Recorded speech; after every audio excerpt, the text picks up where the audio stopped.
সুখের সময় সবাই তোমার পাশে থাকলেও দুঃখের সময় তোমার পাশে সবাই থাকবে না। কারণ কি জানো তো, দুনিয়াটা হলো স্বার্থে সবাই চলে। যতদিন যার স্বার্থ ততদিন সে তোমার সাথে থাকবে। আর যখন তোমার জীবনে খারাপ সময় চলে আসবে, দেখবে সবাই তোমার পাশ ছেড়ে চলে যাচ্ছে এক এক করে।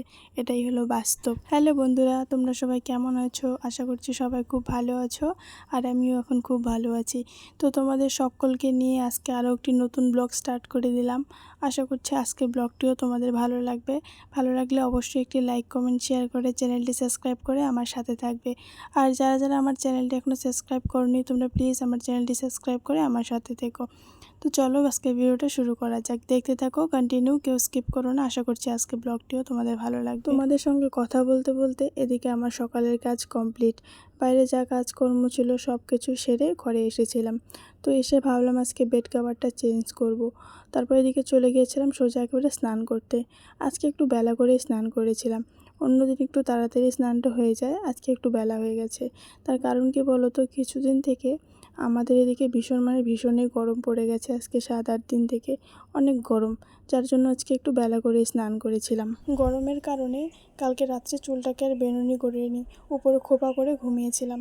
কারণ বেনুনি করলে তো চুলটাকে বেনুনিটাকে ছেড়ে ঘুমাতে হবে। আর কালকের গরমটা ভীষণই গরম ছিল। কালকের গরমটা সব থেকে বেশি ছিল আর কি কয়েকদিনের তুলনায়। তাই রাত্রে আর বেনুনি করিনি। এদিকে সকালে উঠে দেখি চুলটা অনেকটা জট লেগে গেছে। তাই আগে ভালো করে চিরুনি করে জটগুলোকে ছাড়িয়ে নিলাম। এখন বাজে সকাল 11টা কি 11:30। এদিকে স্নান করে চলে এসেছি।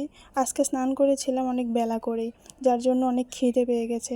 আর এদিকে আমি যেহেতু পুজো করব, তাই তো পুজো না করে খেতে পারবো না।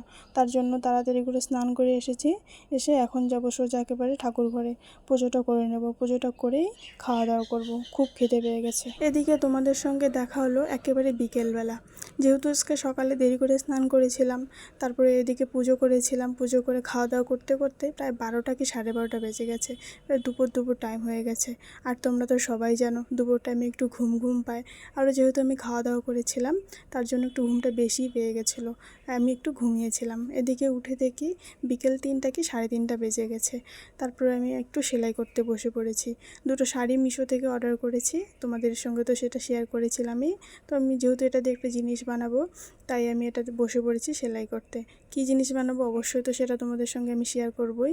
আর এদিকে দেখো, যেহেতু অনেক দিন থেকে আমি মেশিনে বসি না, আর এদিকে মেশিনটা চালাতে গিয়ে হঠাৎ করে নষ্ট হয়ে গেছে।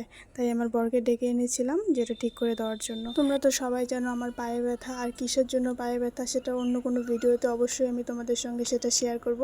এদিকে তোমাদের সঙ্গে দেখা হলো একেবারে সন্ধ্যাবেলা। আজকের গরমটা একটু কমই ছিল, তাই সন্ধ্যাবেলা একটু ফ্রেশ হয়ে চুলটাকে বেনুনি করে রাখছিলাম। কিছুদিন থেকে তো গরমের কারণে চুলটাকে আমি একদমই বেনুনি করে রাখি না, আর অনেক চুল ছিঁড়ে যাচ্ছে।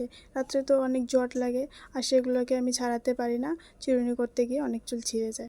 এদিকে তোমাদের সঙ্গে দেখা হলো একেবারে রাত্রেবেলা। তো রাত্রে খাওয়া দাওয়া করে নিয়েছি, করে নিয়ে বসে পড়েছি সব ওষুধ নিয়ে। আমি ওষুধ খাই 3 বেলা, সকালে, দুপুরে আর রাত্রে। সকাল আর দুপুরের তুলনায় রাত্রে ওষুধটা বেশি থাকে, বেশিরভাগ ওষুধেই আমার রাত্রে খাওয়া দাওয়ার পরেই থাকে। বলতে গেলে সারাটা দিন আমার কেটে যায় ওষুধ খেয়ে খেয়ে। তো চলো আজকের মতো ভিডিওটা এখানেই শেষ করছি। দেখা হবে পরের ভিডিওতে। আপাতত সবাই সুস্থ থেকো, ভালো থেকো, সবাইকে টাটা।